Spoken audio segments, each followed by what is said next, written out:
जय श्री राम, जय श्री बालाजी महाराज। मैं कंफ्यूज हूं कि घर में हनुमान जी की पूजा कैसे करें। गृहस्थ जीवन में रहकर या घर के अंदर हनुमान जी की पूजा कैसे कर सकते हैं। मेरे घर में तो प्याज लहसुन भी चलता है, मेरे घर के अंदर तो कुछ ऐसे अनुचित कार्य भी हो जाते हैं। तो क्या ऐसे में मैं घर में हनुमान चालीसा का पाठ कर सकता हूँ, हनुमान जी की पूजा कर सकता हूँ, या हनुमान जी का स्वरूप या हनुमान जी का विग्रह स्थापित कर सकता हूँ। बहुत सारे भक्तों के मन में ये संदेह था। एक कौशल जी हैं जो दिल्ली से है, उनके मन में भी ये संदेह था। तो मैंने सोचा इसके ऊपर क्यों ना एक वीडियो बनाई जाए। व्यक्ति जब कंफ्यूज होता है कि घर में हनुमान जी की पूजा, हनुमान जी तो बाल ब्रह्मचारी हैं, क्या हमें इनकी पूजा करनी चाहिए या नहीं करनी चाहिए।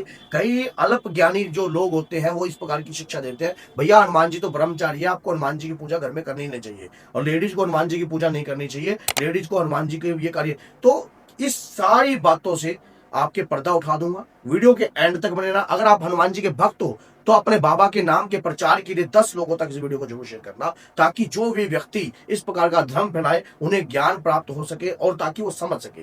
देखिए, सबसे पहली भक्ति तो हृदय से होती है, और हृदय में जिसके प्रभु बसते हैं, जिसके हृदय में उनके इष्ट आराध्य बसते हैं, वहीं से अत्यंत रूप की कृपा प्राप्त होती है। हनुमान जी के हृदय में कौन है? और हनुमान जी ने सीना फाड़ के दिखाया था, सिया राम उनके हृदय में वास करते हैं और निरंतर वो उनके नाम का जाप करते हैं। इसी प्रकार से जब आप अपने इष्ट की भक्ति करते हो, घर के अंदर भी कर सकते हो, घर के बाहर भी कर सकते हो। अब बात रहती है कि समाज क्या बोलता है, कि वाकई में क्या लेडीज को या गृहस्थ जीवन में पूजा करनी चाहिए। तो मैं कहता हूं कि 101% करनी चाहिए। कलयुग तेरे नाम है, ये मेरा वरदान है। भगवान श्री राम ने स्वयं हनुमान जी को ये वरदान दिया कि कलयुग में आपके पूजा होगी और आपके नाम से मेरा नाम जुड़ा होगा, और आपका नाम लेने पर मेरी भक्ति प्राप्त होगी और मेरा नाम लेने पर आपकी भक्ति प्राप्त होगी। और ये सच्चाई है। आप हनुमान जी की भक्ति करते हो तो सिया राम का नाम आप वैसे ही लोगे। किसी भी भक्त को आप कहोगे जय सिया राम जी, तुरंत आप बोलते हो। क्यों बोलते हो? क्योंकि हनुमान जी की आप भक्ति कर रहे हो, तब भी जय सिया राम बोलो, और सिया राम का बोलोगे तब हनुमान जी का नाम अपने आप आपके मुख पर आएगा। क्योंकि ये एक अटूट रिश्ता है भक्त और भगवान का। अगर आप घर के अंदर गृहस्थ जीवन में रहकर हनुमान जी की पूजा करना चाहते हो तो उसके क्या नियम होते हैं, आज इस बात पे सुन लीजिए। सबसे पहली, जो गृहस्थ जीवन में रहते हैं उन्हें कोई ब्रह्मचारी रहने का दबाव नहीं है कि आपको ब्रह्मचारी रहना पड़ेगा। आप गृहस्थ जीवन में हो, आपकी इच्छा है तो आप एक दिन डिसाइड कर सकते हो कि मैं मंगलवार के दिन ब्रह्मचारी रहूंगा, मैं और मेरी पत्नी दोनों इस नियम को प्रॉपर निभाएंगे। तो ये आपके ऊपर है, आप अपनी पूजा के खुद नियम तैयार कर सकते हो। और अगर आप हनुमान जी का विग्रह सिंदूरी मूर्ति रख रहे हो तो वो घर में ना रखो तो ज्यादा बढ़िया, क्योंकि सिंदूरी मूर्ति की सेवा जो होती है वो कठिन होती है। जो व्यक्ति प्रॉपर सिंदूरी मूर्ति पर सिंदूर चोला अर्पण करता है वही व्यक्ति जो है सेवा उठा सकता है। दूसरी बात, आप हनुमान जी के मेरे पीछे जो विग्रह देख रहे हो, इस प्रकार का विग्रह रखकर भी आप पूजा कर सकते हो, इस प्रकार का स्वरूप रखकर भी आप पूजा कर सकते हो। आपके ऊपर कोई पाबंदी नहीं है।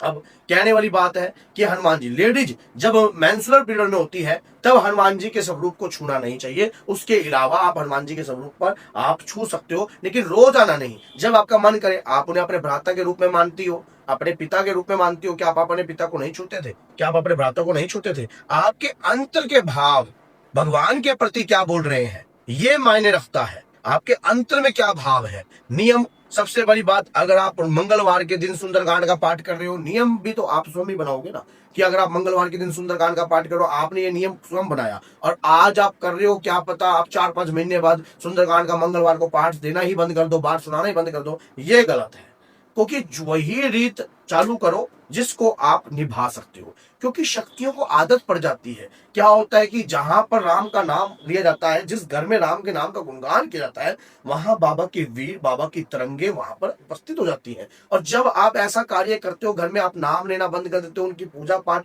करना बंद कर देते हो, तब वही शक्तियां आपको फिर भय भी दिखाती हैं, क्योंकि भय बिन प्रीत नहीं, समझ गए। क्योंकि अगर आप, वही बात है, कई बार व्यक्ति डर के मारे भी सारे कार्य करता है। तो आप ये कोई ऐसा कार्य ना चलाना, जो कोई रीत ऐसी ना चलाना। अगर घर में पूजा कर रहे हो तो पूजा नियमित रूप से आप नॉर्मल रूप से करो, कोई भी साइड इफेक्ट नहीं, कोई भी दिक्कत नहीं है, किसी भी प्रकार का आपको बाबा की कृपा, बाबा की शक्ति कोई नहीं आपकी घटेगी।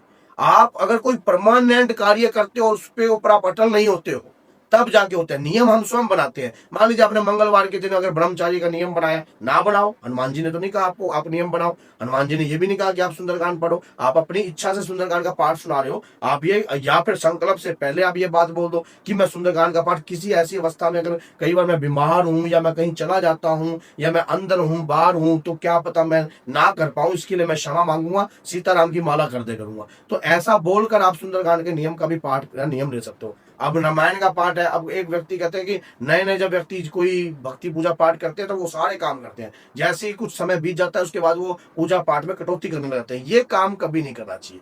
जिस प्रकार से पूजा से एनर्जी उत्पन्न होती है, भक्ति से शक्ति प्राप्त होती है, आपको आपके धैर्य की, आपके विश्वास की शक्ति उत्पन्न होती है, और वही भक्ति की शक्ति आपको रंग लगाती है, और वही आपकी समाज में आपकी चढ़ती कला कराती है, आपके बच्चों के ऊपर वही आशीर्वाद के रूप में चलती है। हनुमान जी की भक्ति करने वाला व्यक्ति कभी भी असफल नहीं हो सकता। ये बात याद रखें। हनुमान जी ने स्वयं प्रभु श्री राम के काज संवारे हैं, माता जानकी को शोक से रहित किया है, लक्ष्मण भैया के प्राण बचाए हैं, सुग्रीव जैसे को गद्दी दिलाई है, और बाली जैसे को जो है परलोक पुचवाया है, रावण जैसे अहंकारी का भी घमंड तोड़ा है। तो हनुमान जी ने बड़े बड़े कार्य करे हैं। तो आपका कार्य वो क्यों नहीं करेंगे? आपका कार्य भी करेंगे अगर आप निरंतर अपने घर में हनुमान जी का दिव्य पाठ करोगे, पूजा करोगे, नित्य नियम बनाकर करोगे, तो हनुमान जी की कृपा आपको प्राप्त होगी, उनके दूतों की कृपा आपको प्राप्त होगी, उनके वीरों की कृपा आपको प्राप्त होगी, और आपको लगेगा कि वाकई में जो कृपा मुझे प्राप्त हो रही है मेरे देवताओं की है, मेरे देव की शक्ति है वो।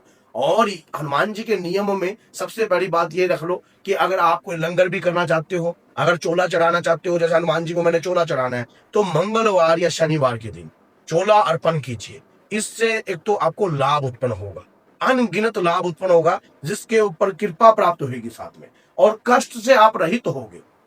आपको कष्ट से आप रहित होगे, आपके ऊपर कष्ट नहीं रहेगा किसी भी प्रकार का। अगर आपका कोर्ट कचहरी का केस चलता है, तब भी आप हनुमान जी को चोला अर्पण करो। अपनी मन में इच्छा रखो कि हे प्रभु, मैं ये चोला अर्पण कर रहा हूं, मुझे शक्ति प्रदान दीजिए, मुझे कृपा प्रदान दीजिए। हे प्रभु, मैं आपकी निरंतर भक्ति कर सकूं और कभी भक्ति का अहंकार ना हो।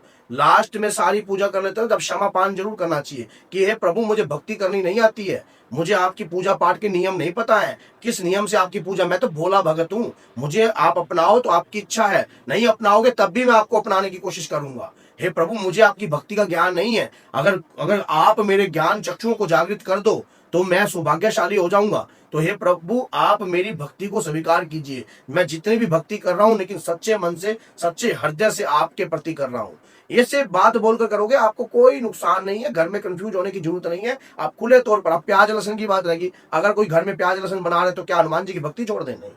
प्याज लहसुन खाने से क्या होता है कि आपके अंदर तामसिक गुण उत्पन्न होते हैं, और जो प्रभु की भक्ति करते हैं उनमें तामुक गुण नहीं होने चाहिए, उत्तेजना नहीं होनी चाहिए, क्रोध व्यापक रूप नहीं होना चाहिए। तो इसीलिए इन गुणों को नष्ट करने के लिए ही प्याज लहसुन का परहेज बताया गया है। लेकिन प्याज लहसुन और राक्षस के ब्लड में अमृत मिलने के कारण इनकी उत्पत्ति हुई है। मैंने इसके ऊपर भी एक वीडियो बना रखी है, 15 लाख के करीब वो वीडियो गई भी, आप देख सकते हो उस वीडियो को। पुरानी वीडियो है पूरी डिटेल से कि कैसे प्याज लहसुन की उत्पत्ति हुई और प्याज लहसुन क्यों नहीं खाना चाहिए, इनके पीछे क्या रहस्य है, खाना है तो किस नियम से खाना है, किस तरीके से खाना है। तो ये सारी डिटेल में मैंने वीडियो पहले ही चैनल पर बना रखी है।